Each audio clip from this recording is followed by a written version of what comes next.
দলের পক্ষ থেকে, আমার ব্যক্তিগত পক্ষ থেকে এবং আমাদের প্রার্থী জনাব মাহমুদুল হক রুবেল সাহেবের পক্ষ থেকে কৃতজ্ঞতা প্রকাশ করছি এবং ধন্যবাদ জানাচ্ছি। সম্মানিত উপস্থিতি,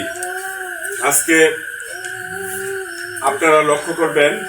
বিভিন্ন প্রিন্ট ইলেকট্রনিক মিডিয়ায় আপনারা দেখেছেন যে 12 তারিখে যে সারা দেশে যে জাতীয় সংসদ নির্বাচন হয়েছে, সেই নির্বাচনের আগে গণপ্রজাতন্ত্রী বাংলাদেশ সরকারের বর্তমান প্রধানমন্ত্রী আমাদের বিএনপির চেয়ারম্যান জনাব তারেক রহমান সাহেব উনি প্রতিশ্রুতি দিয়েছিলেন যে যদি আপনাদের ভোটে বাংলাদেশ জাতীয়তাবাদী দল বিএনপি সরকার গঠন করতে পারে তাহলে এদেশের যে অনেক মা বোন রয়েছেন যারা তার সন্তানদেরকে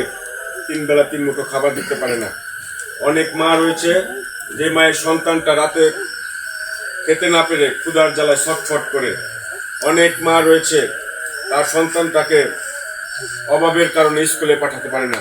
সেই মা বোনদের কথা চিন্তা করে দেশ নেতা তারেক রহমান সাহেব প্রতিশ্রুতি দিয়েছিলেন যে যদি বিএনপি সরকার গঠন করতে পারে তাহলে এদেশের 4 কোটি মাকে ফ্যামিলি কার্ডের আওতাভুক্ত করা হবে। সরকারের পক্ষ থেকে ফ্যামিলি কার্ড দেওয়া হবে, যে ফ্যামিলি কার্ডের মাধ্যমে প্রত্যেকটা মা 2500 করে টাকা প্রতি মাসে সরকারের পক্ষ থেকে পাবে। শুধু তাই নয়, দিয়েছিলেন যে বিএনপি সরকার গঠন করতে পারলে